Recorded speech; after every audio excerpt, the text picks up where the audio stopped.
when do you feel this blatant turn towards the occult and witchcraft really took on its momentum? Well, there's a cartoon called He-Man and the Masters of the Universe. Now, He-Man and the Masters of the Universe really broke the ground on this cartoon occultism. His name is Adam.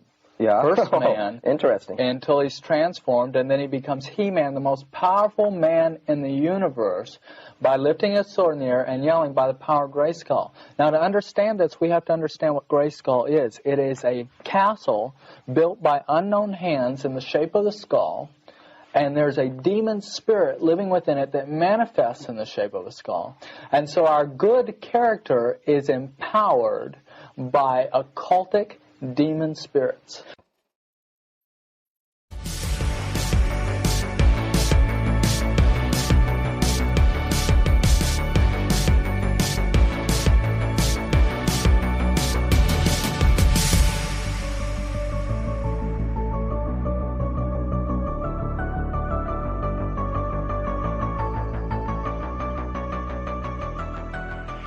Hello, everybody. Welcome back to Gen X Lounge, the bi-weekly podcast where we discuss the pop culture today and look back at the pop culture yesterday and mostly just shoot the shit. This is episode 6-7 for all you kids out there. Ha ha ha ha ha ha.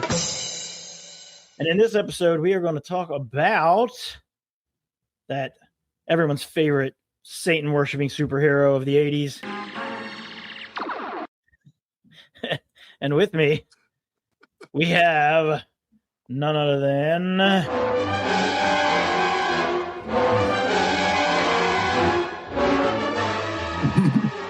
David is here. Hello, David. Hey. How you doing, buddy? What's going on? And also, Hey. what's up, Bolo? Hey, how we doing? It's a pleasure to be here with you guys. As always, it's always a pleasure to chit-chat about the fun stuff that we talk about. It was always fun to talk about fun stuff in a fun manner. Thanks for joining. Quinn is. I was telling David before we recorded.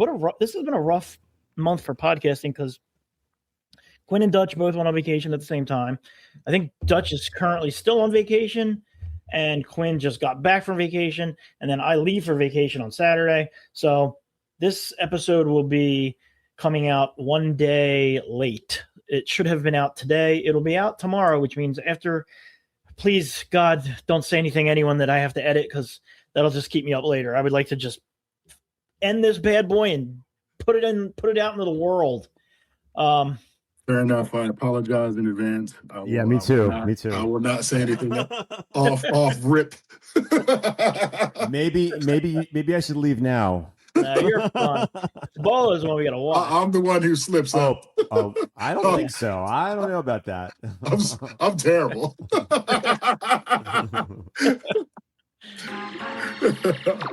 But it's all good. I'm going to behave. I promise. Nothing crazy. I trust you. You're not drink. You haven't had a drink tonight, right? So I have not been drinking. Iced green tea. Nice. Oh, dude, I love me an iced green tea. Antioxidants. Yeah. That sounds delicious. Mm-hmm. Bolo, those are some sharp glasses you got there. My wife picked these up for me. I was like, you couldn't find anything other than the leopard print? I said, are you sure they they leopard weren't for print? you? Oh, yeah. Oh, yeah. they're not. I like them even better now. I can't really see that. Yeah. You know what?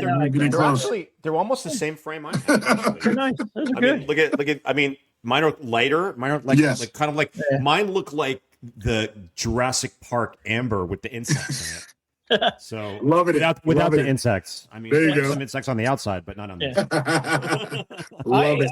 My next pair of glasses, which will probably be this year, this summer, I'm going to need bifocals, which is what fucking crazy, dude. I cannot see anything in my contacts. I pretty much wear readers, other than I wear readers to see my laptop now. Like, it's crazy. Right. So I actually see better with my glasses than I do with my contacts too, which is odd as well. But yeah, I have to read. Like, if I read, like, I've been reading Transformers comics on my Kindle, the new line of Transformers comics, which are fucking great, by the way. Oh wow. And I've been reading them on my Kindle, and even that, I'm zooming in on stuff. So It's Gen X Lounge. I mean, we all have glasses. It is what it is. And Yeah. Keith says, my husband says, I was in denial for like several years that I needed glasses, and I think it was actually we were in Tahiti, and I was laying in bed trying to read, and I'm like, oh wow, I can't see this. And I'm like, oh, I just got salt in my eyes. And then like 6 months later, I didn't still have salt in my eyes. So it's like, yeah, I definitely need glasses. So I didn't get them till like after didn't need them until after 50. So I had a good that's run. good, yeah. And but now they're like I have it's a staple. Transitions. So not transitions. Okay. What's the other one? Progressives. So gotcha. I can see it. It takes a little minute to get used to, but yeah, progressives are basically bifocals, except they're basically bifocals. Yeah, my wife has those. She said that she was dizzy for a couple of days with them, and I'm just it takes some time to get used to it, Brian. But I'm fine with the old school bifocal. I don't care. Like, especially I think they're cheaper, so I'm definitely fine on that. But it just, man, it went from like occasionally me having a squint to almost within like a month. It just seemed like all of a sudden I can't see shit. Like I cannot. Are you have more trouble seeing things up close or things? It's up close. No, it's up close. Too. I have worse time seeing up close. Yeah, I'm fine from and so now like I have multiple pairs of readers in my house. I have a pair on my desk at work. I literally am now in the habit of more or less, if I am wearing my contacts, I have my readers on my head or around my neck, which is a place I never thought I'd be. It's very odd, but here we are. Yeah, exactly. And my glasses, my good pair of glasses, I actually lost somewhere in the house, and I have no idea what's going on. So I found these, and I picked up 2 pairs of readers, and one pair is incredibly too strong, where I actually caught a headache. Yeah.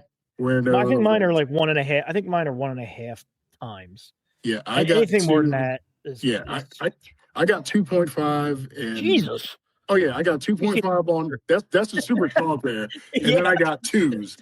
The 2s are fantastic. Okay, damn. Wow. Yeah, it's always beneficial to have a spare pair of glasses in case you lose one. And I had that for years, but I'm at the point now where my spare pair, the prescription doesn't do much good anymore. So it's kind of like I have to go to like Warby Parker and get a more inexpensive. That's where I get them off the internet. I love Warby Parker. Warby Parker's a great, and they're got great frames and great customer service. So anyway, they're cheap and they're nice. So and they're nice. They're cheap and they're nice and they're great.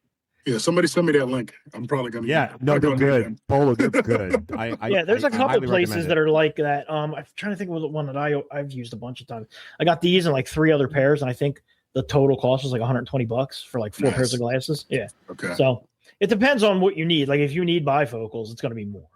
You know what I mean? But the main thing is you have to have your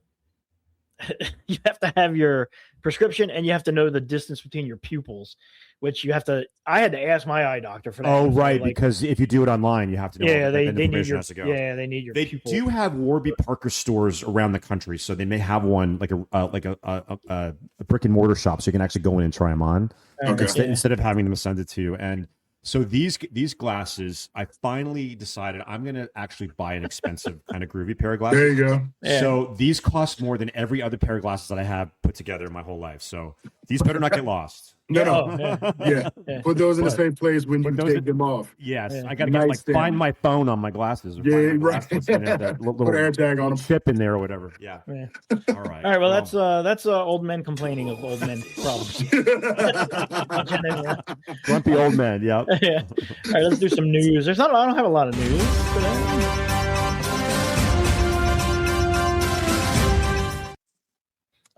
Of course, we do have a couple of RIPs.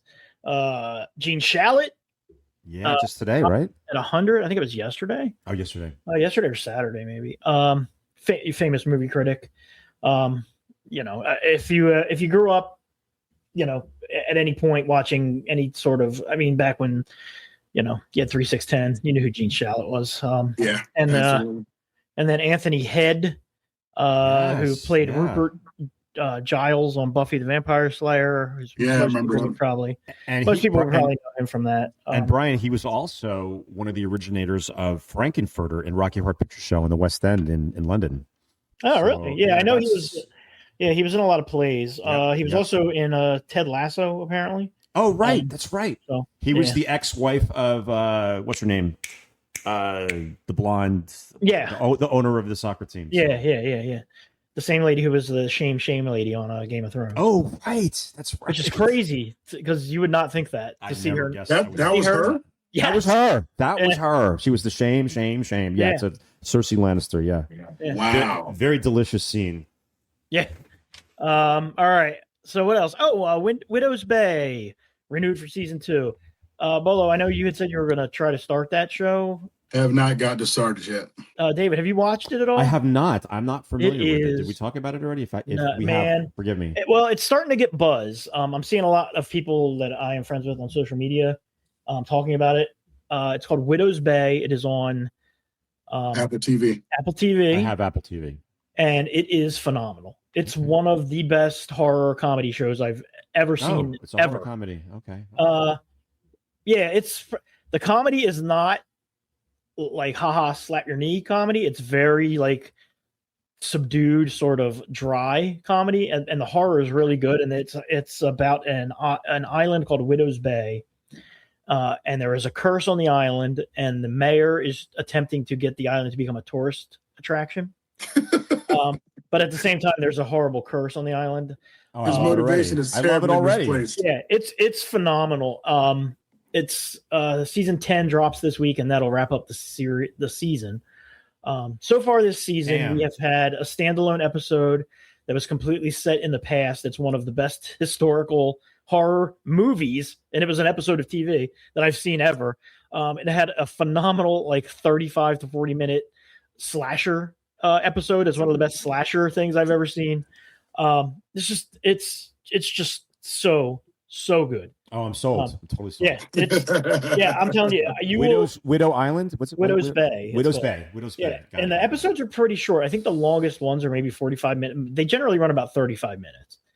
So you can breeze through it, and it is it's great. On the queue. Next yeah, you will love it. If you do the next episode with us, you'll probably have finished it because it's just good. I just finished a series, another limited series on Netflix called The Burrows. Oh yeah, Brandy's watching science fiction. It's kind of fun, and it's like my life. It's a 55 and up community in like the desert, and it's got some creatures in it. It's a horror like horror it's by the Duffer comedy. Brothers who did Stranger Yes, Things. the Duffer brothers produced it. So please check it out. It was a lot of fun. It was kind of like it didn't go where I thought it was going, but that's okay. You know, it's I enjoyed it. Mike Flanagan, The Exorcist, has finished filming, starring Scarlett Johansson, Lawrence Fishburne, Chiwetel Ejiofor, I think that's how you say his name, Hamish Linklater, Jacoby Drupe, Kate Siegel, Diane Lane, and Carla Gugino. I can never say her name right. Gugino? Yeah. She's in a bunch of Mike Flanagan stuff. In theaters March 2027. That dude consistently puts out quality horror, even if I feel like he does love a monologue. He does love writing a long monologue, but yeah, that'll probably be pretty good. I don't know a lot about it, guys, but I one the original classic iconic Exorcist is one of my favorite horror movies ever made. Yeah, and that's a great cast. And I'm wondering if it's going to be A, set in the 70s, and B, is it going to be like a direct remake, or is it going to be like based on it? Like I don't know anything about it, and I'm kind of glad. You don't have to. This is kind of rhetorical questions. You don't have to answer. But I'm very excited. I kind of like to go into these things, as we talked about on the show, with low expectations or no expectations. So then you're pleasantly surprised if it turns out to be like really cool, and you're not disappointed. So but I'm stoked. And Scarlett Johansson, I mean, she's a big name, and I can't wait. Yeah, it's a great cast. I mean, that's a all-star cast. So Lawrence Fishburne, I mean, yeah, love that dude too. Yeah. And then last little bit of news, and this is more of a way to go, But our own David Dobko has a Godzilla figure coming out from Mando Studios. Oh no! I thought I would, yeah. How awesome is that? It's next level awesome as far as I'm concerned. That's way awesome. I'll send you some pictures, Bo, so you can see. Please do. I got Brian was kind enough to feature it on Coffee and Kaiju last week, and I'm just so honored and grateful, and working with the team at Mondo was amazing. And Brian knows this, but I don't think Bolo does, and some of the people who are listening might not know. I've been building and painting model kits since I was a little kid, like since the 70s. Wow. And for me, something like this is full circle. And I love it. And I just hope everybody digs it when it comes out. And so basically what I did is I painted the prototype for this model kit, which they're making into a figure. So it's essentially like a model kit buildup, you know? And I was, slightly concerned that when they mass produce it, my paint work is going to be sort of not going to translate well. It's not going to really keep my vibe. But it looks pretty damn good, I got to say. So that is awesome. I love it. Congratulations, and thank you. I'm really stoked, and I hope that it sells well, and I hope that Mondo will utilize me for some future projects because. I'm sure they will. It will definitely. It was just so great. Thanks again, Brian. Yes, I will. I'm going to need a signed copy, Dave. Well, hey, man. Of course. I'll send you the sales link so you can order. You can order yourself one because I have ordered one. So next time I see you, David, if you do end up doing like Kaiju Brooklyn or whatever next year, and you're in town, I will bring it with me and have you sign the foot. I'd love to do that. And here's what I'm also putting out there for the people that been friends of mine for years, and actually anyone really wants to do it. If you want if you want more of a detailed paint job, please send it to me, and I'll do some touch ups and send it back. But I'm not going to pay for the shipping. That's on you. But I'd be happy to do that too. Like to sort of give it a little extra. True story here. It was probably 5 years ago or so. I had started putting up a shelf on the wall, and I never really finished putting it up. So I only had it hung up with like a few drywall screws, and I forgot about it. And it just sat empty. And so then I slowly, after it sat empty for about a year, I slowly started filling it up with stuff, not thinking back that I never secured this thing to the wall properly. So I secured it with, eventually it probably had 25 figures on it. And I came down here one day and it's weird. It was one of those things where it's so obvious that it had happened, but I was down here just doing stuff for like 15 minutes before I turned around and it didn't even register then that there was like broken glass and broken figures, and the entire section had fallen off the wall. Collector's worst nightmare. It was so bad, dude. And it's like, of course, it's the X Plus stuff, which is like so expensive. And so some of the stuff was unsavable. Like some of the figures were literally in hundreds of pieces, but there were two of them, just like your heart. Yeah, there were two of them. In that moment, for sure. Yeah. Oh, God. Yeah. There were two of them that David said send them to me and let me see what I can do. And he fixed them. He resculpted things that were broken.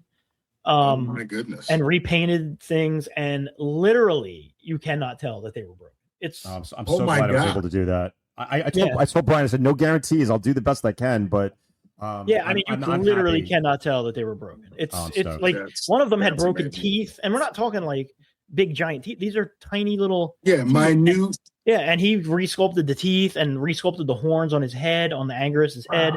Like crazy. So that was about 3 pairs of glasses ago. Right.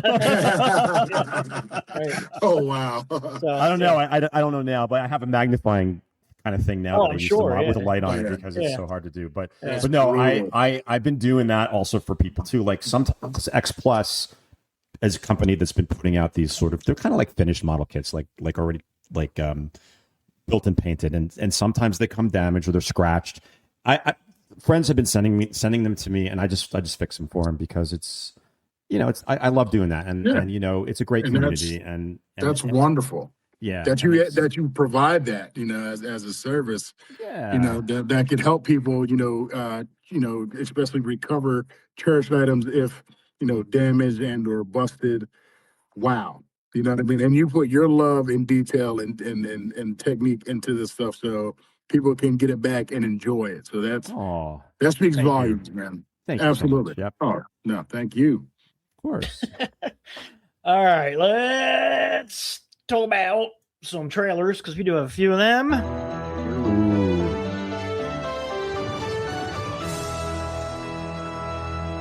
Coming soon to a theater near you. No trailer, but Supergirl drops next Friday. Right on. Yeah, the 29th, right? Yeah. So we will be discussing that on the next episode, I have no doubt. But as far as some new trailers, we got a trailer for the Dog Stars, which is Jacob Elordi, correct? Yep, Jacob Elordi. And is that Josh Brolin is in that as well? If I'm not mistaken? Yeah, Josh Brolin too. Yep. So we have 2 Josh Brolin movies in the trailers this week. But yeah, I mean that looks good. I like we were talking a little bit. I do love Ridley Scott. Love Ridley Scott. And I like Josh Brolin. I do like a post-apocalyptic movie. Yeah. But I don't know. That might be a wait for streaming. But it looks good. It looks sure. slick. It looks slick. And Brian and I were talking a little bit before we came on live, and we watched several trailers. Like Brian had sent us the links to the trailers to sort of discuss, and that was my least favorite one because it's a dystopian society where it kind of seems like I've seen it before. It's got elements of a lot of them, like The Last of Us, and what's the other one? The Walking Dead, and it seems like a lot of things that I've already seen. Like, I'm not going to say cliche, but maybe I will say cliche. But I do love Ridley Scott. Ridley Scott has some of my favorite movies. In my top 5 is Alien, the original Alien. So, and I love the movie Legend too. Like, I think that's a masterpiece, an underrated masterpiece from the 80s. And that's another Ridley Scott movie. So I just like Brian, I'll probably not see it in the movies, but I will watch it, when it comes to streaming. And I like Jacob Elordi. He's a hot ticket these days, Yeah, there's 2 kinds of like post-apocalyptic movies. There's like this one, and like The Last of Us, and they don't need to necessarily have zombies in them because I don't think this has zombies in it. I think this is just post. Well, we can't tell what's going. I mean, there's definitely like protagonist art, like scavengers or whatever. But Road Warrior. Yeah, but that's the other. That's the other kind though. The other kind is like Mad Max, and there's like a whole genre. There's like a whole subgenre of like the Italian. Exploitation. Do we really need more of this though right now? I don't know. I feel like we're like 3 years away from living there for real anyway. So. You know what? We're on the verge right now. And the other like I'm so about movies that are new and innovative and have a different vibe to them than what we've already seen.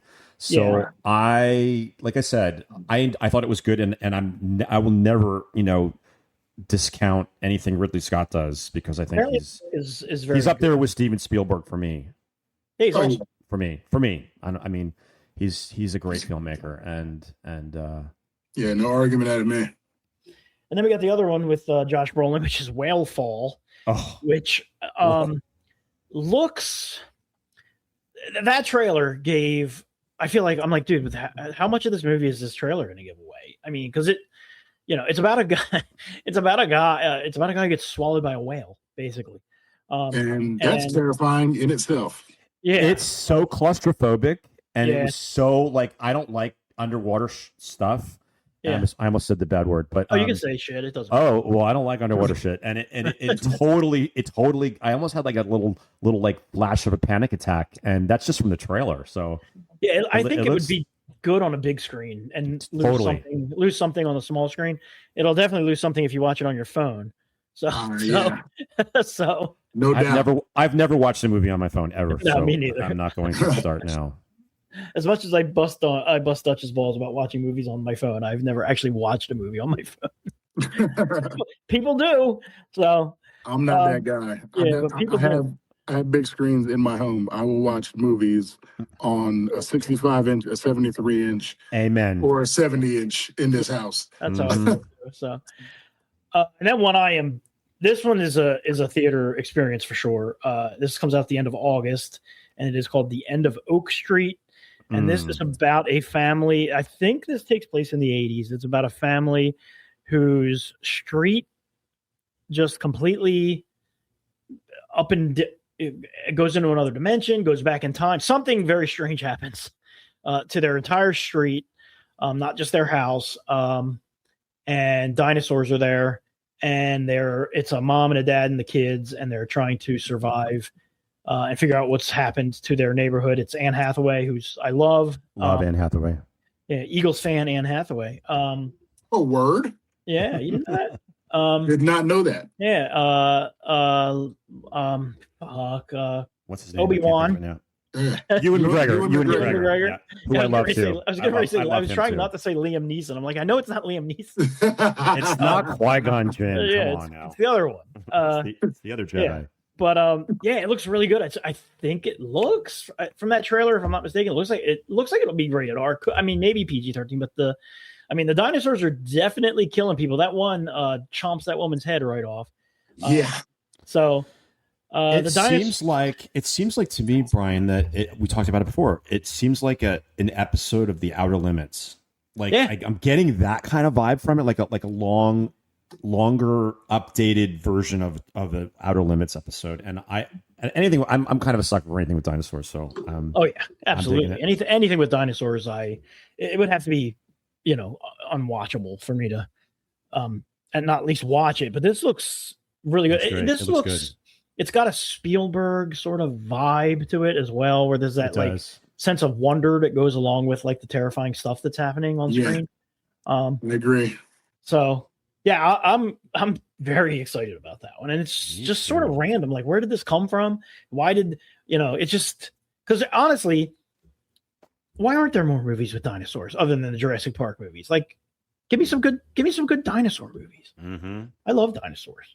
So what was the name of the movie that came out like last year? Keith and I just watched it on streaming. The Vietnam War, the dinosaurs, something primal war or something like that. Was that what it's called? There's a Vietnam War movie with dinosaurs? Yeah, there's some soldiers during the Vietnam. No. And it's not bad. It's kind of fun. And they go on this mission to this part of Vietnam, like in the middle of nowhere, where they fight and battle dinosaurs. How have I never, dude? I have to. All right, Primal Attack. Now I got to look it up now. Shoot. Okay. Yeah, I need to know what this is because I want to watch it because that sounds awesome. Primal War. Is that what it's called? Primal War. No, it's called Primitive War. Oh, you know what? I did. Okay, I think I did see something. Primitive War, and I was like, I had zero expectation. I thought it was going to be like a low budget, like crappy CGI. CGI is decent, and it's got some people that we know. Jeremy Piven is in it, the actor. Oh yeah, all right. And it also has the dude, I don't know the actor's name, who played Jason Stackhouse in True Blood. So that dude, the blonde dude, the good. I don't know his name, but I know who you're. Yeah, so he's in it too, and it's good. You got to check it out. And there's like espionage. There's like a Russian like experiment that goes awry. That's why the dinosaurs are there, and the time travel. It's really kind of crazy. And if you said you like dinosaurs, I'm surprised you missed it. Yeah, it's on streaming now. I think it's on Amazon Prime. Yeah, I'm going to check this out. The dinosaurs in this movie look like they might have some feathers, which is interesting because I know some people don't like their dinosaurs with feathers, but I'm one of them.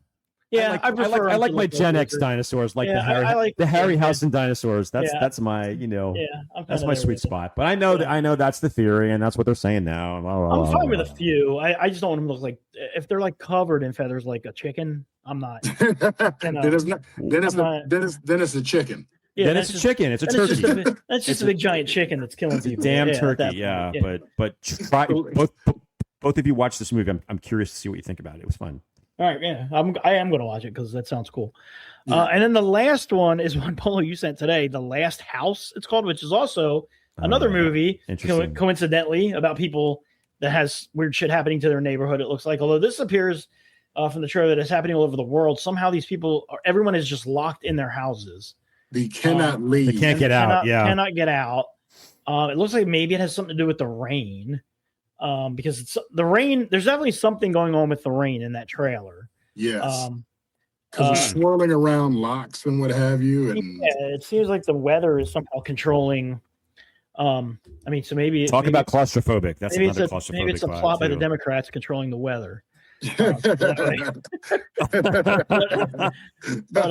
don't know. I don't know. Brutal. But it looks pretty interesting, and that is not in theaters. That's just straight Netflix, and that's August 29th. So that's coming soon. Okay. Well, it has Wagner Mara in it, who I love that dude and everything. He was one of the best bad guys in James Bond. Wagner Mara? Which one was he? What Bond was he in? Yeah, which Bond was he in? I thought he was the one where the train came crashing into. No, that's not Wagner Mara. Oh, that's somebody else. My bad. Wagner Mara was Pablo Escobar in Narcos. Thank you. Sorry about that. I got those two guys mixed up. He was in Civil War. You got your supervillains mixed up. Yeah, right?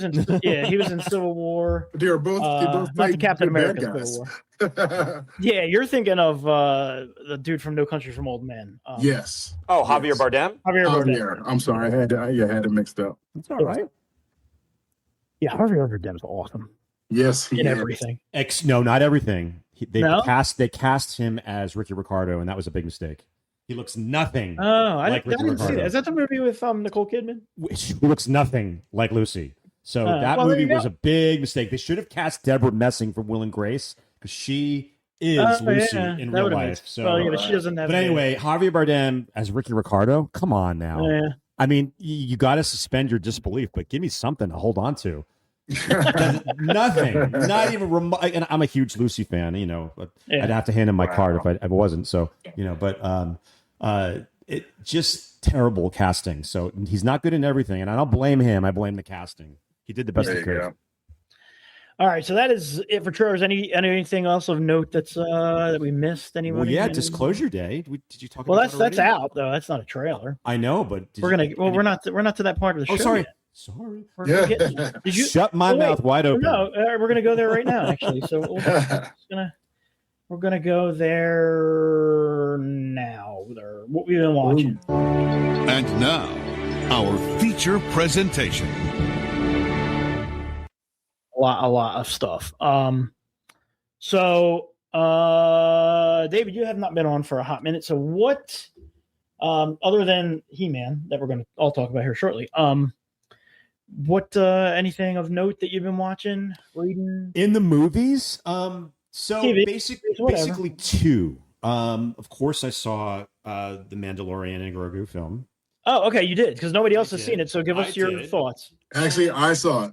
Oh, you did. All right. Well, you guys go ahead. Let's see if we're sort of on the same page. Yeah, so go ahead. I'm a huge Star Wars fan from way back, being a Gen Xer. I saw the original Star Wars in the movie theaters in 1977. My Uncle Bert took me to the drive-in, and I was like hooked ever since. Empire Strikes Back is my favorite, so let's just start there. Not a fan of the prequels. Revenge of the Sith is passable, but the other two, I like the new ones to a degree, but I love Mandalorian television show. I love Ahsoka. I'm not mad at Obi-Wan Kenobi like some people are. It was the best, but it was good. Anyway, long story short, I thought it was fun. It was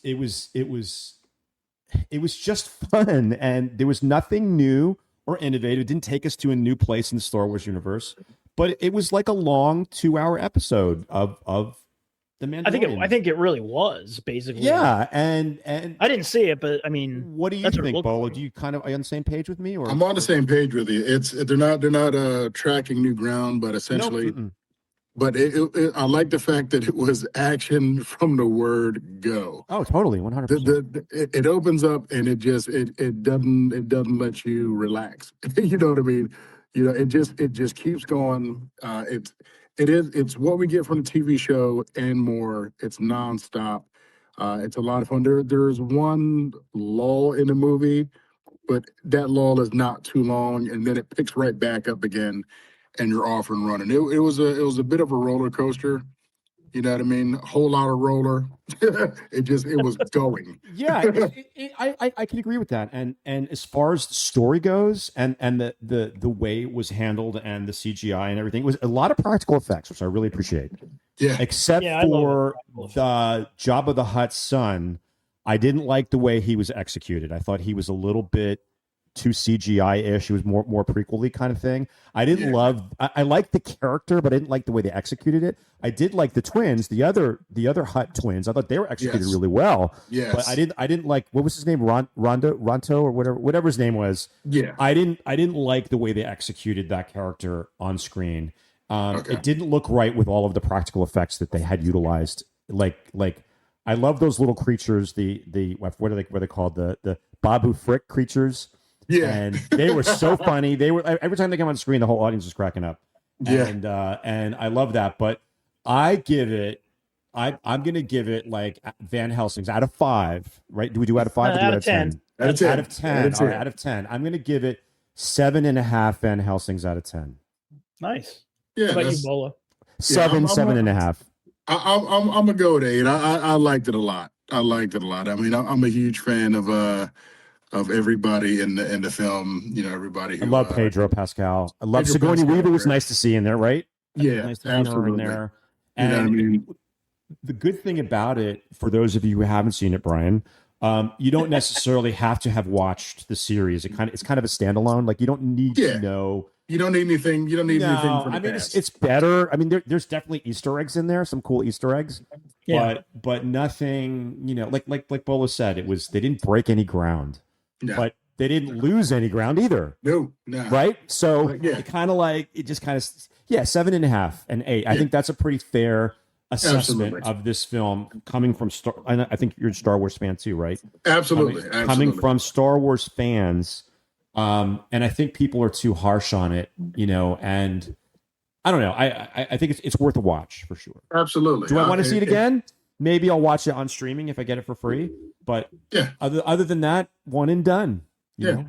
Yeah. I'm good with. I'll watch it again when it hits streaming. I'm not going to run back out to the theater. No, me neither. And I'm not going to buy it like on streaming either. I don't need to own it.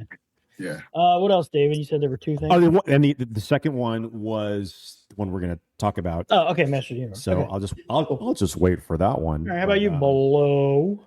I finished The Boys. I finished The Boys too. I can't. All right, well, that's not a movie though, but no. It was something that I wanted to get through. I had to revisit. I can't believe after I panned it that you just powered through like that. I powered through. I powered through from like midpoint of season 3 to wrap it up.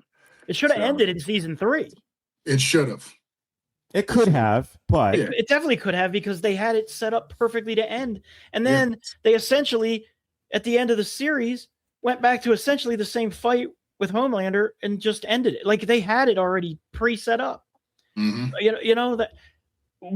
Man, I mean, I already told you my thoughts on it, how disappointed I was with the finale and this final season and the series as a whole, just based on the last 2 seasons. I mean, what did you think? You just freshly watching it, what did you think?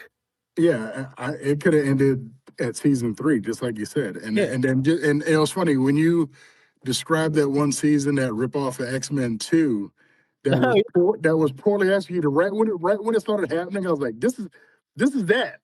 You know what I mean? I started laughing because I was like, I immediately recognized, and I immediately heard you saying exactly what you said about that scene. You know what I mean? I was just the whole episode was like, what are you doing? You're doing X-Men 2? Yeah. Like, yeah. I have a little bit different take. I didn't watch any of I didn't read the comics. So I know if you read the comics, people were even more disappointed because. Well, I heard the comics are actually. I mean, I've heard terrible things about the comics as well. Okay. Well, I enjoyed it for what it was. I thought it was. I just feel like after a while, I thought it was a satisfying ending for me. Like, did you, man? I did.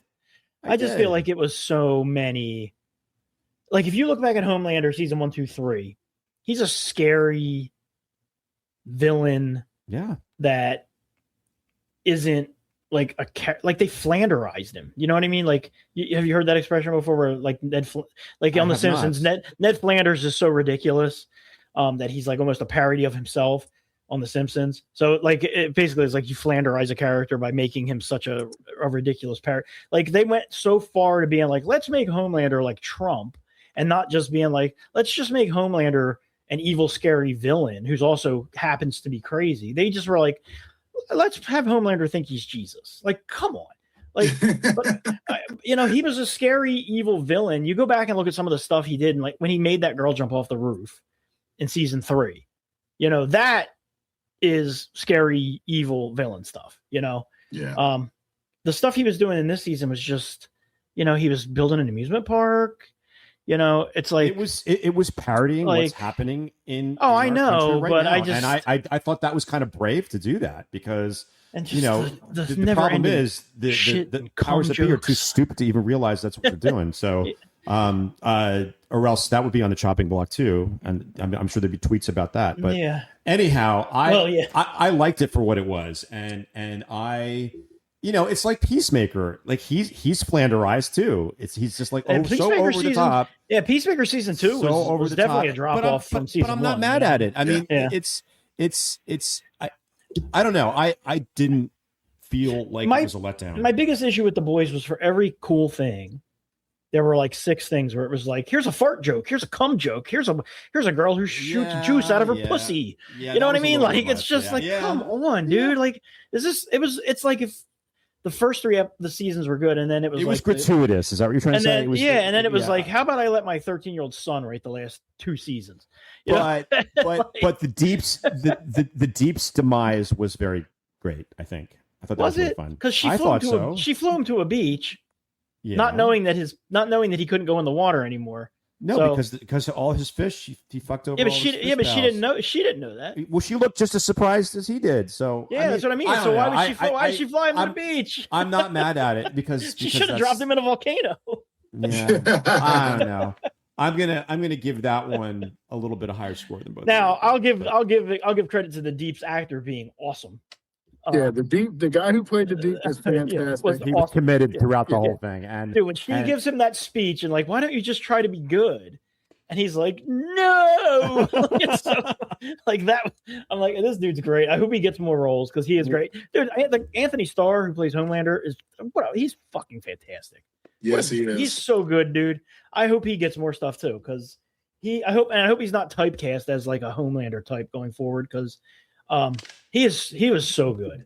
Do you know what he was in about 10 years ago? There was maybe even more.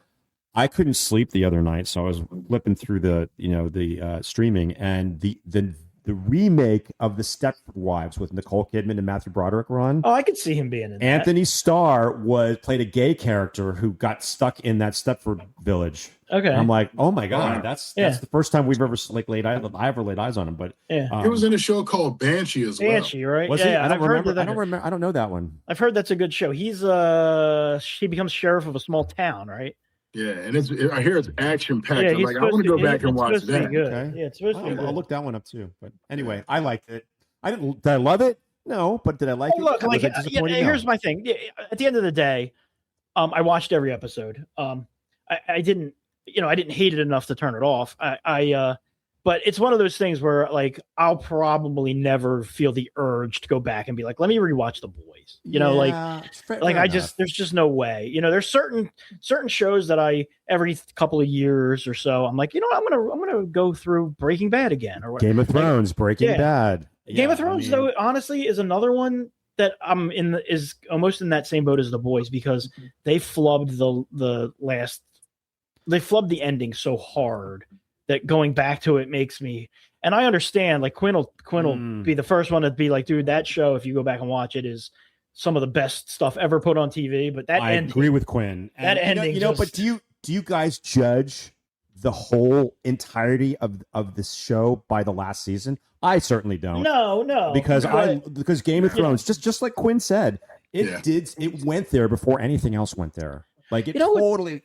I mean, that was the first time I saw Pedro Pascal too. Yeah, and it was absolutely like the red wedding. Oh yeah, all that stuff. And then when Arya gets revenge. Yeah, but that's all stuff from the books. That's just so delicious, Yeah, it's good. And I don't know. I will not. I refuse give that like a think badly of it or worse less of it. Yeah. Because of the last season was. Oh no, was that's lacking. still a AAA TV show. Okay. Yeah, I agree. Yeah.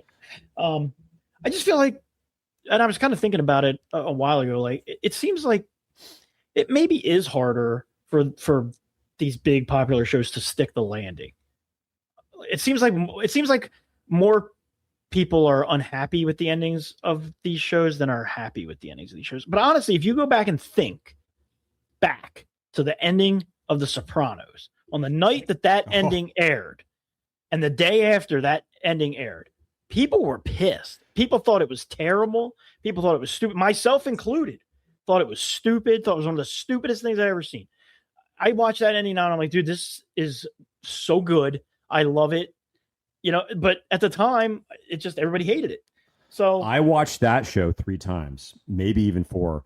Oh, I've watched that show growing up in New 15 Jersey. times. I love it. And my college roommate was actually, his mother was like Carmela, and I'm like, it totally brings me back. But anyway, I wasn't stoked with the ending, but guess what? He's a genius because people are still talking about it in 2026. To this day, people They're still talking about it. And for the record, his whole family got whacked. They're all. I don't know if they killed his family, but he definitely they did. All of them. They're all. He definitely got whacked, and they definitely got his brains all over him. The guy with the members only jacket. Yeah, but they don't kill. They don't kill. The families are off limits. You know what? They just need to kill Tony. In my mind, they're all gone because Carmela. Everybody gets their just desserts for being, complicit in this whole thing. Carmela's just desserts would be having to be just a poor.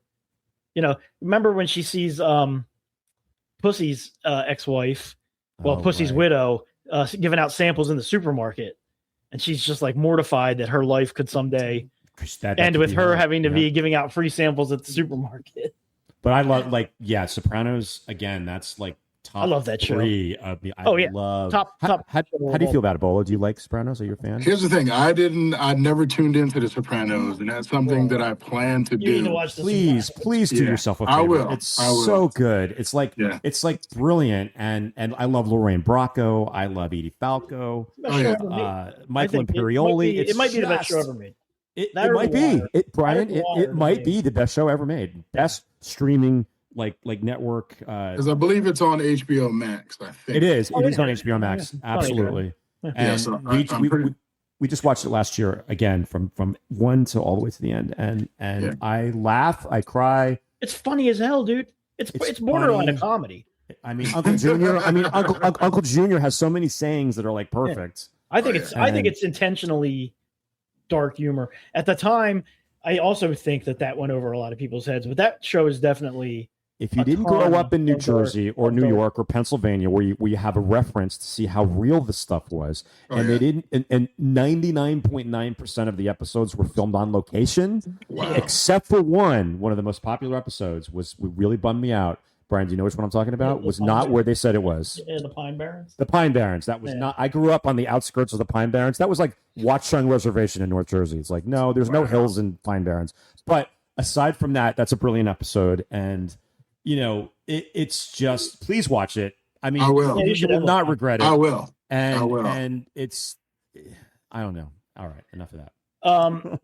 Bolo, so did you see anything other than Mandalorian and Grogu since we last? Unfortunately, I did not get out to see you son of a but feel free to talk about it because I will see it. You had one job, Bolo. I had one job. You didn't watch the drama, did you, by any chance? David, did you see the drama? What drama? No. It's called The Drama. It's a movie. Oh, no, I have not seen the drama. What's the drama? Write that one down and watch it. The drama. I'm gonna need your because I'm gonna need your thoughts on it next time we record. The drama. Is it in the movies now or is it on streaming? No, it's streaming. Okay. It's Zendaya and Robert Pattinson. Okay. It's fantastic. Right. Okay. Check it out. One of those. I love Zendaya. It's one of those things you need to see, just because it's just like what the fuck. I never heard of it. Yeah, it's good. All right. So as for me, Bolo, you haven't started us or watched all of Spider Noir yet? I got I think I got through episode 5 last night. Okay, I'm on And 4, I think, right now. okay. I will not say anything until It's you watch good. that. It is good. It's very well written. I'm surprised how good it is without having a whole lot of like whole Spider-Man action. I think that's why I like it, Yeah. because it's a 'Cause, like, detective show. I'm not waiting for Spider-Man to come on screen. I'm just looking to see what Nicolas Cage discovers. Oh, I like it. It's a Nicolas Cage joint. Oh, Yeah. dude, it's really I don't know good. anything about it. I don't know anything about it. It's basically Spider-Man. It's set in the 20s. He's a detective. He talks like Humphrey Bogart. He talks in that stereotypical Humphrey Bogart. So like a Dick Tracy kind of vibe. Yeah, he's kind of like a Dick Tracy type dude, but he's got Spider-Man powers. Okay. And he's called the Spider. That's his superhero name. But he's also on his secret identity is he's a detective, a hard drinking detective in the 20s, and he's trying to solve. Well, there's multiple plot threads going on. It is. I kept starting it and stopping it. Like I would like hit start and I'd be like, you know what, I'm not ready for this. And then last night I watched 4 episodes. And it's man, it's really, really good. Way better than I thought it would be. It's surprisingly good. Yeah, it's way, way, way better than I thought it would be. I'm really looking forward to finishing it. Spider Noir. Spider Noir. So it's on Prime, and you have the opportunity to watch it in color or black and you white. Watch it in color or black and white. Ooh, what did you guys choose? I chose black and white because that's the character. Yeah, that makes sense. I'm not watching it on Amazon, and I don't think I'm watching it on the Plex, and I don't think I have the ability to change it. Maybe I'll switch to Amazon for a few black and white ones. But yeah, it's awesome, dude. It's really, really well done. I love Spider-Man, but it has nothing to do with Marvel Spider-Man, right? It's just a spider. It is. I mean, Marvel owns it. Marvel owns the property. But it's not like radioactive spider bites this dude. It doesn't explain how he got his powers yet. Actually, they will.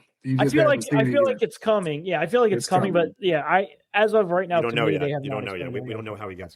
Episode 5, we get the explanation. Well, he's 100% Spider-Man.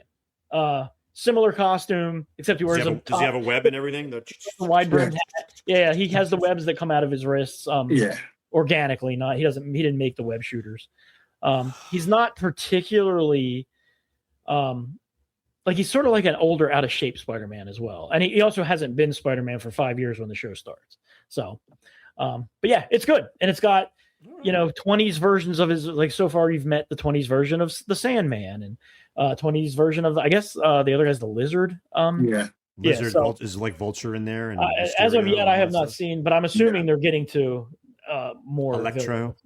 Yeah, he's in there as well. Is he really? Oh, wow. A version of that. I haven't gotten to Electro yet, so I still think, because I'm a little bit older than you guys, my first favorite Spider-Man, even before I started reading the comics, was the Ralph Bakshi animated Spider-Man from the 60s. That one. Yeah. I bought the box set. I think they just released it in Blu-ray now, but I have the box set of the DVDs. That stuff is wild. Like the first season is like kind of the classic animation, the villains and everything, and then the second one they just go completely insane with like trippy skies and music, like jazz. That's where I got my love for jazz. Like no kidding, I love jazz. That score, it's just experimental acid jazz that they use in some of the backgrounds. Yeah, and Ralph Bakshi is just like a crazy like maverick, animator. And they hired him, and he did some wild shit, Yeah. And if no one has seen that, like who's watching, go back and check it. It's not available anywhere. I think Disney owns it, and I've heard that Disney's eventually going to release it on their channel. But it's just wild. I would watch every episode. I really would, because I went hard on that when I was a kid. Me too. Like that was stuff that just like you said, the music grabbed you. It grabbed you. The animation grabs you, you know what I mean? And it's just like, it was stuff that we love these characters, and we got these iterations very early. And the fact that and the fact that we got this stuff, the future stuff, like the technology is finally caught up to these characters to where it's almost seamless now, where your suspension of disbelief, of a guy swinging on webs, you know, a guy being in an armor suit. You know what I mean? All that stuff, it's nearly seamless now. I agree. It's fantastic. And I'm glad I'm alive to see this stuff because, again, we got it early. You know what I mean? We're in our 50s. You know what I mean? Yeah. Well, I just broke the barrier into 60, so right. So it's just like, again, I would run home from school, Bolo. Oh, yeah. And watch at Oh, Channel yeah. 7. Brian, you know Channel 17. Yeah. The Philadelphia channel. I'd run home from school, and it was the two big ones for me were Spider-Man and Ultraman. They were back to back. Yes. It was the Wee Willie Weber show. Oh my God! And I know that was my favorite, and that's how I started my love of Ultraman monsters and Japanese tokusatsu. So those two things really shaped my childhood. Yeah, the Aurora monster model kits with the James Bama artwork on the boxes. Yeah, Spider-Man and Ultraman. Those are my big, like, when I was a child. Those were like my trifecta of shit back then. So absolutely. But anyway, cool. I saw a few things. I saw Backrooms. The shocking. I want to see that. The shocking hit of the early summer. Is it as good as they say? So funny enough, so my daughter, one night, it was like a Friday night. She comes down. She's like, "Can we go see Backrooms?" And it had already been out. It was come out the day before or something. And I was like, "Yeah, how do you know about that?" And she's like, "Everybody knows about that. It's like a thing, and it's a game I play, and there's all these videos on YouTube." Oh, it's a game. Okay, well, there's also a bunch of videos on YouTube. So I was like, yeah, I guess. So I opened up, Fandango, and literally every theater was sold out for Friday night. Wow. So I was like, well, maybe we'll have to go tomorrow. So we went the next night, and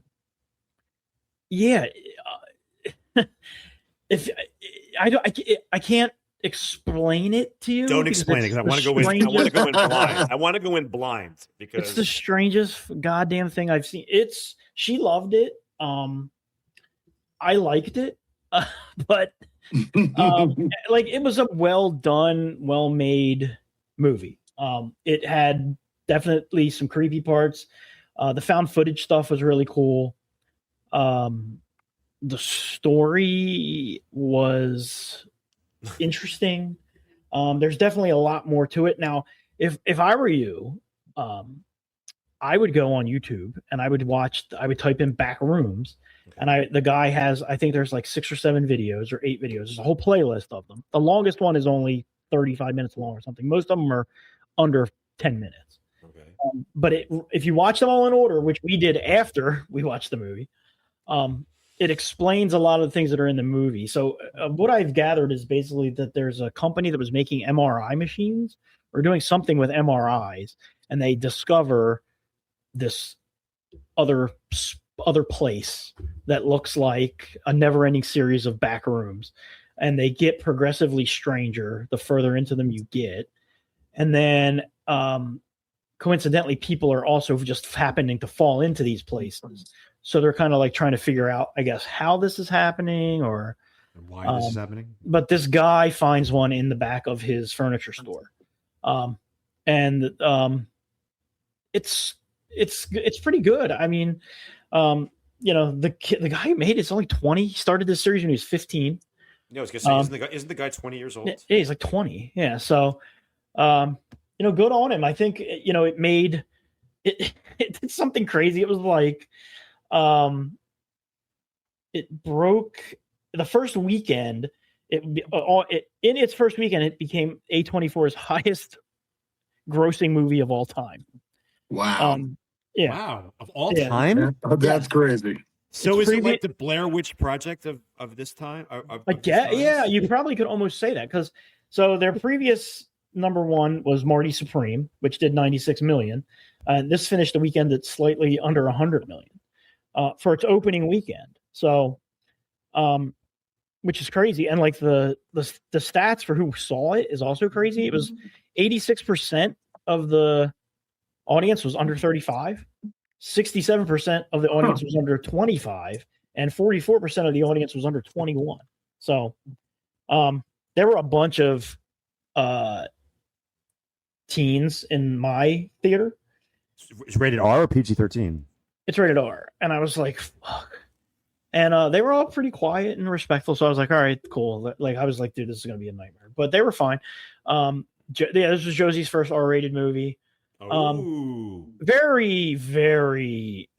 I mean, it could have very easily been a PG-13 movie. There was nothing really over the top in it. And again, I can't really give you a plot rundown because I can't. It's hard to explain. You just need to see it. I don't need it. I just want to see it, and it's got such buzz, and people are like just like everything you mentioned. It's kind of intriguing to me, but I'm wondering, it probably won't play in the theater that Keith and I go to. We go to this place called the Mary Pickford Theater in Cathedral City. It's a beautiful theater, renovated old theater from the 1920s, and it's got a bunch of old gays in there. They're super quiet. So if I even like shuffle my feet, they're like, shh, So it's that kind of thing. So, but I don't think it's going to play there. Probably not. But yeah. But I mean, it's definitely where I out of Van Halen's things, I'd give it a 6 out of 10. Okay, well, that's for a 20-year-old movie, and I think anything above a 5, especially if it's like a hot ticket. I'm curious. I'm curious about it. And then I saw. Has anyone heard of this? It's the new Guy Ritchie movie, In the Gray. It's got Henry Cavill and Jake Gyllenhaal in it. No, I haven't heard Jesus Christ, what a piece of shit! Really? Yeah. Okay. Oh my god, awful, dude, awful. I give it a 2. Oh, it was so bad, so bad. You could literally just read the plot synopsis of the movie and skip it because not 1 second of the movie isn't over-explained in ridiculous detail. As they're doing the thing, they're like, now we'll get some drones and we'll fly the drones above the guy's compound and we'll spy on the guy through his compound with these drones. And if that doesn't work, we'll get these motorcycles and we'll ride these and then it shows them riding. I'm like, dude, what the fuck? What is this movie? Terrible. You think Guy Ritchie movies? I love Guy Ritchie, dude. Yeah. I love Henry Cavill too. Yeah. So didn't Guy Ritchie do Baby Driver? Oh, dude, Guy Ritchie did Snatch. He did. Snatch, right. Dude, Guy Ritchie's incredible. Dude. No, I The like Gentleman. I like Guy Ritchie's great. The Gentleman is amazing. Yeah, he's awesome. So, and then skip this one. Yeah, definitely skip this one. Nobody saw Disclosure Day, correct? No, but we might go next couple days. Dutch saw Disclosure Day, but he's not here. But he says he likes it. I've heard a ton of mixed reviews. I've heard mixed too. I've completely mixed. That's already out of my mind as something I will not see that in the theater, just because of all of the different mixed things. I've heard it's the worst thing ever. I've heard it's the best thing ever. So it's probably something in the middle. The truth probably lies somewhere in the middle. Yeah, but I mean, it's probably like a Spielberg film. It's epic, but it's probably a really slow burn. Yeah, like Close Encounters was a very slow burn too. I mean, a lot of exciting things happen, but there's a lot of like downtime too. So. All right, and then the big movie that I have been looking forward to for a long time. Oh yeah, Masters of the Universe. I saw on opening night that this movie has unfortunately looks like it's going to basically be a flop, which sucks. Although it appears that Amazon does not care that it's flopping. They've said they're viewing it differently, and I honestly wouldn't be surprised if we get a sequel to this. So, David, you saw it. I did. I didn't see it opening night, but I saw it, I think, opening week because we just decided to go because you had said, if you're going to go see anything, see this. I'm like, okay. And Keith knew nothing about He-Man. He never watched the cartoon. He's a little bit older than me. Never watched the cartoon, didn't know any of the characters. So he went in completely blind. And I'll wait till you go. But you well, I mean, I think blind is actually probably okay for this movie. I don't think you needed a ton of. But I think you'd appreciate it more if you did know. There's a lot of Easter eggs and things. Easter eggs and inside jokes, and the thing that made this movie successful, in my eyes, is it didn't take itself too seriously. And it couldn't. If it did try to do that, it would not work for me. And it was very, very tongue in cheek. I thought it was acted pretty well. I thought Jared Leto did a great job. Okay, I'm sorry. So hang on. So that brings us. I was gonna hold off, but that brings us Well, look at me jumping the gun. I don't know. That brings us to, well, you haven't been part of this segment before, but you hear that sound? You hear that sound? Well, my disgustingness is my best feature.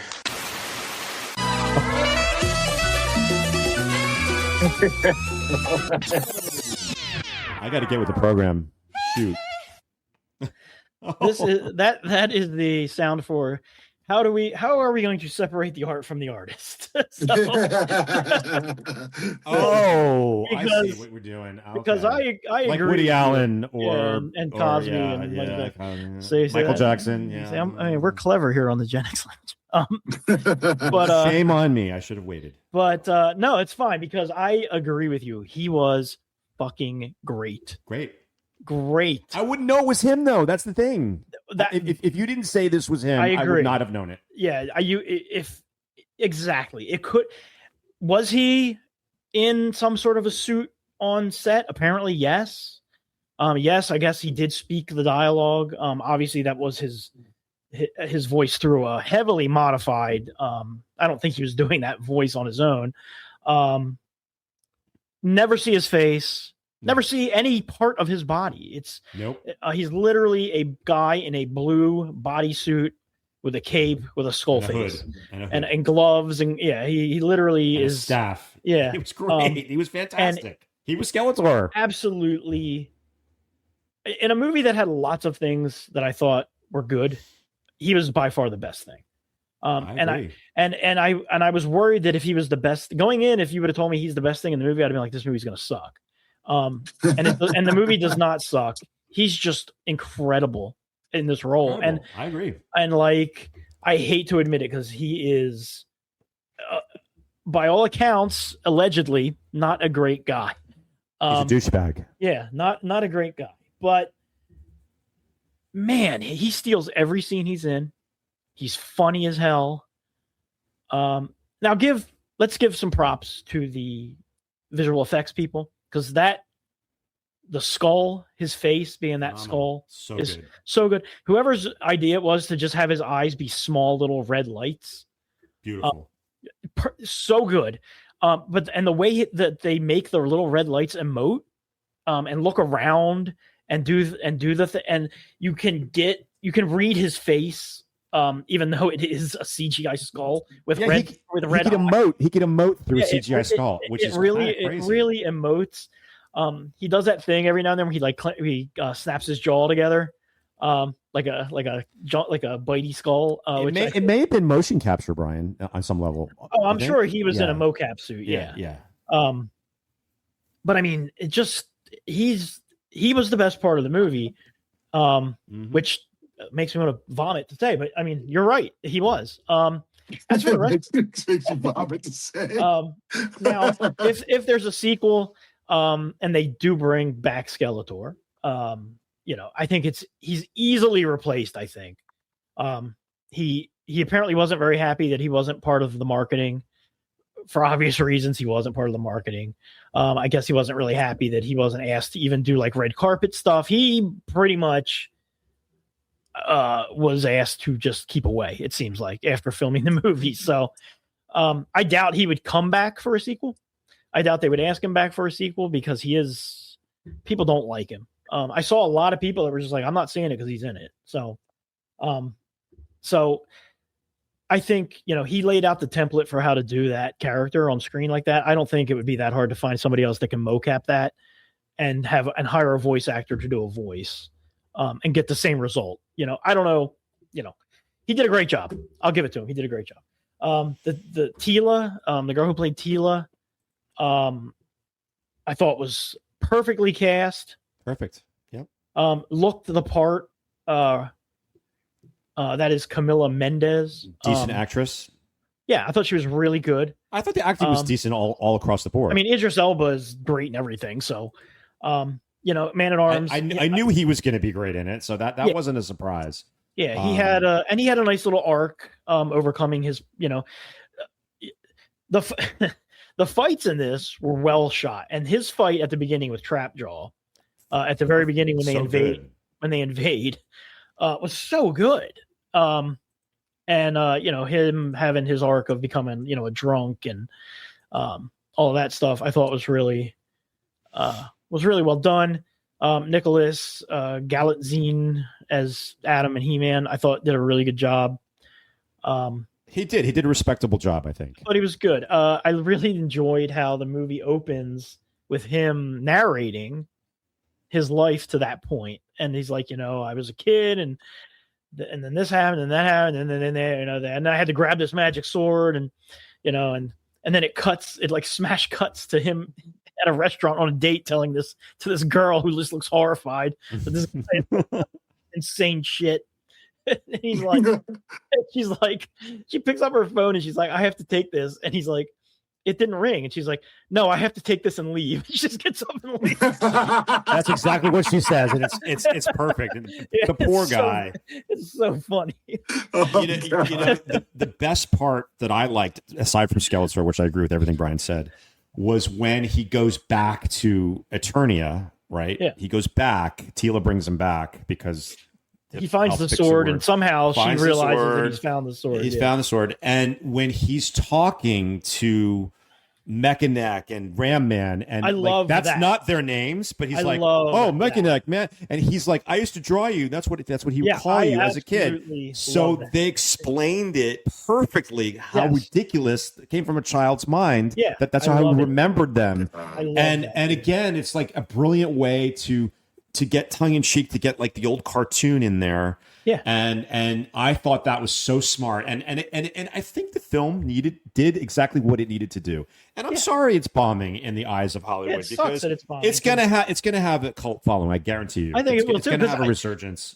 Everybody I know that's seen it has liked it. And the reviews are all generally good. Yeah. It's just that it's not Lawrence of Arabia, but it's a 40-year-old IP based on a toy line that guys our age remember. And I don't know who was in your theater, but my theater was full of a bunch of dudes my age, most of them by themselves. Totally, me too. Most of them by themselves like me. So and now I know a bunch of people that brought their kids and their kids loved it, which is awesome. But back to your thing about the names. I thought that was so cool that when he got there, he was like, Fisto. And he was like, what did you Fisto. I mean, come on. Yeah. He's like, that's not my name. It's like, well, yeah, it is. And you even see it in the flashbacks as him as a kid, the drawings that he did of like Ram Man. And he's got like Ram Man written and Mechanic. And it makes sense. If you were a little kid and you saw these warriors and you didn't know who they were, you would just make up crazy names for them. Like Toy Company did. Yeah. And then it cuts, and there's that other great cut scene where it's him in school as a little kid, and he's holding up the picture of Ram Man, and she's like, well, that's really good, Adam, but this was supposed to be on historical figures. And he's like, Ram Man is a historical figure. Oh, right. It's just like it didn't take itself seriously. And that's the way it proceeded through the whole thing. And then the CGI was decent. It was very good, respectable. I didn't have any problem with the special effects. There was a good deal of practical effects, but they a lot of practical effects, which I always appreciate. That's going to be my thing. I'll say that every time. I mean, that trap jaw was great. He was kind of scary too. None of that trap jaw was CG except for his mechanical arm. Everything else was practical. And I wish they would have done some of the more iconic villains, like Merman would have been great. Yeah. He would have been great. Did you see? There's a he's in the movie. Is he in the movie? I didn't. Notice and there's a behind the scenes picture, and the suit. It's a whole practical suit, and it looks so good. And he's apparently in the background shot where spoilers, 3, 2, 1, where Orko at the end of the movie is talking about the lesson that they learned in the movie. I wish they would have had Orko in it. That would have been great. But at least they paid tribute to him and they recognized that he was part of the original show. And I would have liked to see Cringer in it more. He wasn't in it that much. I really would like to have seen Cringer turned into Battle Cat. Yeah, it was which which was not really a bit of a bummer. Yeah. I can't do it, Adam. I'm not ready to go to battle. But he wasn't a coward as Cringer either. He was kind of curmudgeon. He was a curmudgeon. Yeah, he was just. I think Alison Brie is Evil Lynn. I thought she looked awesome, and she's good in everything. She's but good. I thought she was. I didn't think she was great in this. I thought she didn't. She wasn't over the top like she was doing like the stereotypical, like yes, Lord Skeletor. Like it was. I don't know. She didn't. Very sarcastic. Yeah. Yeah, I didn't. She was my least favorite of the main cast of the villains. Yeah. And then Kristen Wiig was Roboto, which I thought was pretty funny. So, yeah, I enjoyed it. Beastman looked great. Oh, Beastman looked amazing, Bolo. So amazing. A complaint. I will see this movie. You should. You should. You should have seen it before the episode, Bolo. I was trying. Life got in the way, man. And then the trailer. I mean, I guarantee you they're going to make a sequel because there's the Well, go ahead, say who else did we see? We won't do the do it yet, but I want to go back to Beastman real quick because that 3 stingers, by the way. Yeah, 3 stingers. Yeah, I will say, as much as I thought Beastman looked cool, I thought the scene of him on Earth, was very odd that they were fighting on a freeway and there was no. Did you notice no one was in their vehicles? Like all of the cars on the freeway were empty. I was like, they all kind of ran out. Yeah, I was like, that's kind of weird that no one, so, yeah. But all in all, if that's what you're worried about, Brian, with all the shit that went down this movie, if that's what you're focusing on, I mean, this is a movie you 100% have to turn your brain off. I mean, there's a turn it off. Yeah, there's a scene where the sorceress tells a little boy, "I need you to hold on to this sword. It's the only thing that can save us," and then sends him the sword that is taller than the boy, and then sends him through a portal that tears apart time and space. Oh my God. And he's supposed to somehow hold on to this sword, getting sucked through this portal. Yeah, also 3, 2, 1 spoiler alert, when he goes to get the sword to meet the guy who supposedly has the sword at the comic shop, all the stereotypical comic geeks are in there. Yeah, absolutely. Like it's the quintessential, like nerd central. And that was kind of fun too. Fun fact about that scene: the statue or the figure in the comic shop that's holding that sword, is the original He-Man design. Is it really? I did not know that. Yeah. Back when he was just going to be like generic barbarian guy. So interesting. But yeah, I give it an 8. Helsings. I give it an 8. It's 7.5 to 8. I'm going to go 7.5 again. Like the same with Mandalorian and Grogu. I think they're kind of on the same level enjoyment wise. Yeah. And like Brian said, you either have to turn your brain off or turn it back to when you were a kid. So it's like either one of those two things, you're fine with this movie. Yeah. And again, it needed to do it did exactly what it needed to do for me and for a lot of us who are our age. And I'm surprised it's considered a bomb because I guess it just missed its window. If it had come out when when Transformers, like 2007 when Transformers came out, in that era there, it may have probably done better. Can I tell you what? I enjoyed it much more than Transformers. Oh God, yeah, it's way better. 1,000 times more than Transformers. 1,000 times more. Wow. It's way more faithful to the source material. Yep. Transformers. I listened to a podcast called The Weekly Planet, and the one guy, Meso, talks about the original Transformers, and he's like, "Look, if that movie was exactly the same, no changes, except Optimus Prime looked like Optimus Prime in the cartoon, I would just give it a 10." You know what I mean? Like all it had to do, like how hard is it to just make the Transformers look like the Transformers? This movie. You knew who that Ram Man, you know what he looked like? He looked like Ram Man. Looked like Ram Man. Fisto. Looked like Fisto. You know who Trapjaw looked like? Trapjaw. You know who my first figure I ever got? Trapjaw as a kid. So Trapjaw getting, he was a pretty big part of the movie.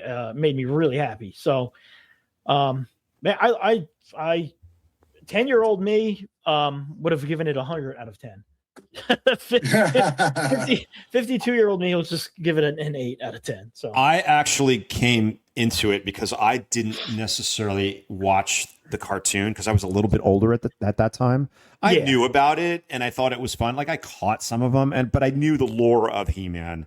And okay, this is the funniest thing ever. Spoiler alert: 3, 2, 1. When he's working at his human resources job in the USA, his plaque, his name tag says he, him. Yeah. I mean, that has on so many levels. That's just perfect. Also, Human Resources Skeletor is like if they make a Human Resources Skeletor figure, I'm gonna buy it. I'm gonna buy it. Yeah. Because that whole sequence was great. And then when Tila at the very end, when I forget what the circumstance was, she's talking about things, and he goes, he's talking about all the names. How he gave all the names, and he goes, "Well, what did you name yourself?" And he names himself He-Man, and that all of the people got a big kick out of that too. So. Yeah, they all start laughing at him, and they're like, "What?" Evil Lynn, you know, Bram Man, Fisto, just great. So I liked it a lot. 7.5, 8 for sure. Yeah, cool. Spoilers for it, real quick. I mean, there's not a ton of spoilers, but there are three after. Well, three stingers. Three stingers. The first one, like I already mentioned, is Orko shows up at the very end, and he does the stereotypical. In this movie, we learned a valuable lesson, which was at the end of every episode. They would teach you a valuable lesson, and then the second stinger is shows She-Ra. You do not see who She-Ra is because they probably haven't figured out who She-Ra would be if they cast her. But it is She-Ra from a distance, from the back. She-Ra from the back. And then the final stinger is just a kind of an homage to the Dolph Lundgren 87 movie where Skeletor is actually not dead, which I don't think is particularly surprising. So Dolph Lundgren is in this movie. I guess that's kind of a spoiler. Oh yeah, he's in the gym. Yeah, he's got a little cameo. Cool. Yeah, that's pretty cool. Or as Christine Schick would say, cameo. Two of the characters from his movie are also in it. The Pig Boy is in it, and one of the henchmen from the 87 movie is also one of the main henchmen in this movie as well. So yeah. So that's why I'm thinking, like you said, Brian, it's probably not going to be Skeletor. It might be Hordak. I think it'll be Hordak. It'd be Hordak. And then if they do a trilogy, I think they'd bring Skeletor back. Yes. But we're definitely, that's the cart before the horse for that one. Yeah. And don't get me wrong, I'd be there day one for a She-Ra, He-Man, Evil Horde movie right away as well. So, but I mean, there's a world of, I mean, you could do a movie with Merman as the main villain and have it, they make reference to Stratos's people at the end of the movie where they're like talking about the bird people that are being attacked, and he's like, "Cringer, we need to go over here," and they're like, "Why does he do that? We all know he's He-Man." Bolo, they do that too. Like they pretend like for him that they don't know that Adam is He-Man. Yeah. So he's like, "Cringer, awesome. Cringer, don't we need to go over here and do something?" and then Man at Arms just let them go. Just let him go. Yeah. So Tila's like, that sounds like a job for He-Man. But yeah, it's good. It's worth watching. So. Yeah, I was pleasantly surprised. I had really no expectations, and Keith loved it. Like he didn't see any of the cartoon. That's cool that he liked about it. He thought it was so much fun, and that's great. So I mean, like I said, I'm surprised that it's not considered a success by today's Hollywood standards, which is so high. I mean, it's just, come on, man. Everything doesn't have to be. Well, the problem is that everything has to make its money back in the first week, in the first 2 weeks week or two, or it's a flop. And like, this is the kind of movie. If it had come out in the 90s, people would word of mouth. It would continue to do decent numbers, and by the end of the summer, it would probably have made its budget back. But it's not did it open internationally yet, Brian? I mean, how did it do internationally? Yeah, it did. It did really well in Brazil. Apparently, He-Man is insanely popular in Brazil. So I think Brazil. How about Asia, like China and Japan? Yeah. Oh, I don't know, but I mean, again, it's not gonna. I mean, first off, any studio spending $200 million to make a He-Man movie in 2026 is kind of crazy.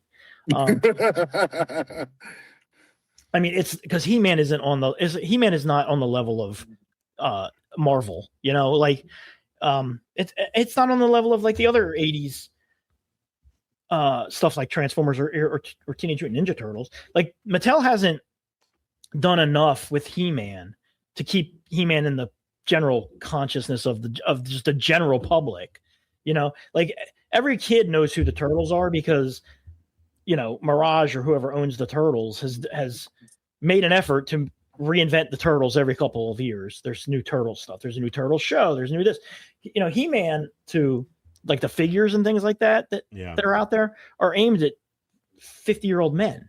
They're not aimed at kids. So, everybody knew who He-Man was 40 years ago, but that's definitely the case, now. So, but I don't know. I mean, if Amazon, if it does enough on streaming and stuff, I mean, who's not to say that they're, I mean, I don't think it'll be a $200 million budget movie. It'll be a $125 million budget movie. And well, they could do a streaming release instead of a theatrical release too. Or they could do there's that always that too, possibility too.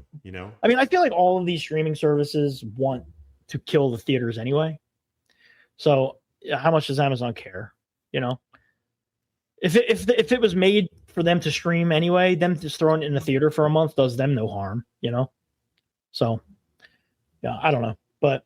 Yeah, so that is Masters of the Universe. That is it. I do not have anything for Back in the Day this episode because I knew we were going to talk about a lot of the movies that are coming out. However, next episode, if we can get an episode in before the end of June, I really want to.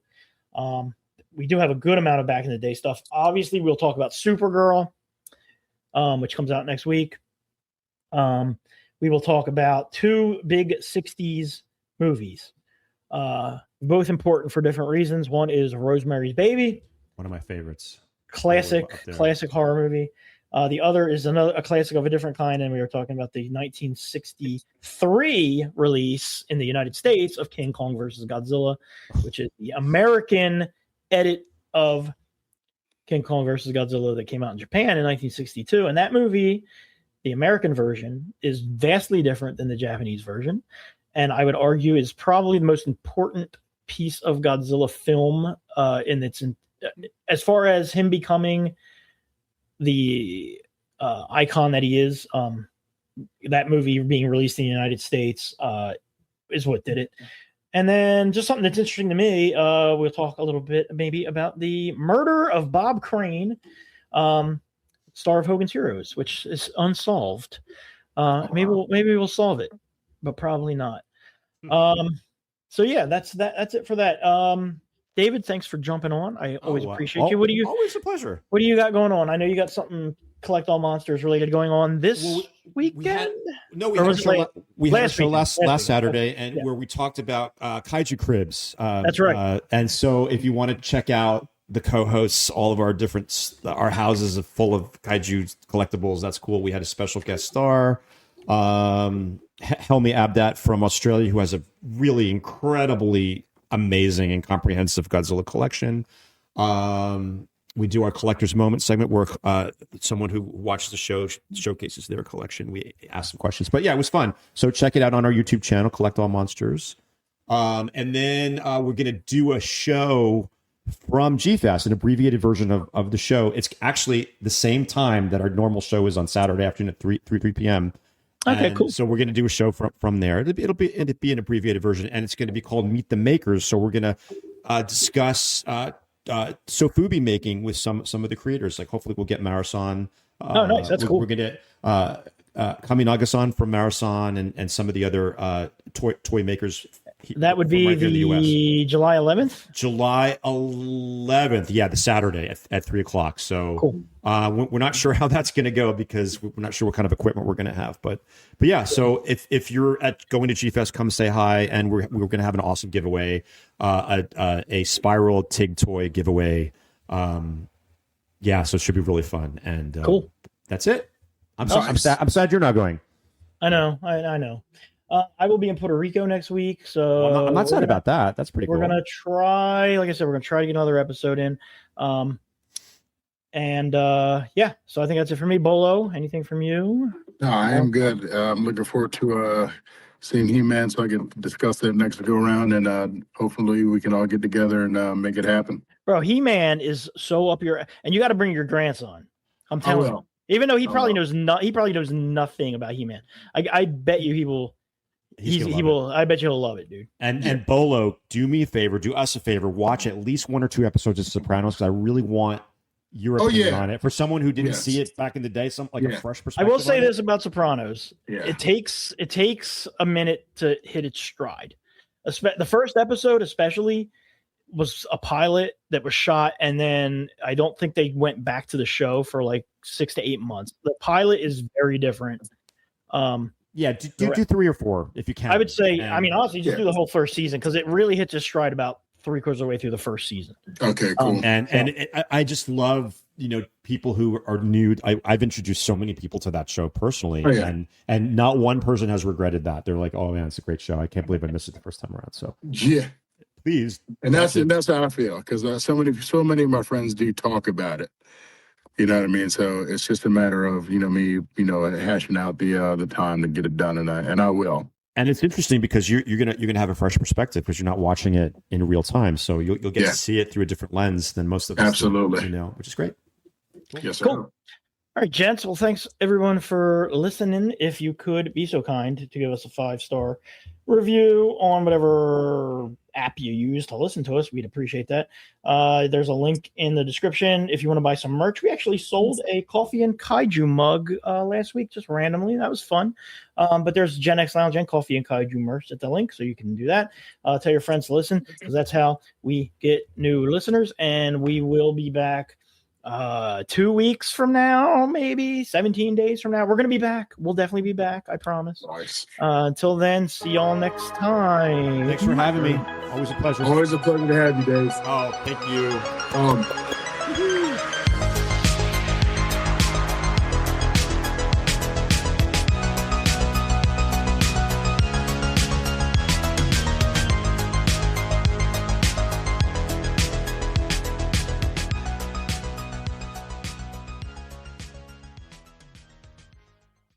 He-Man has more power than Jesus.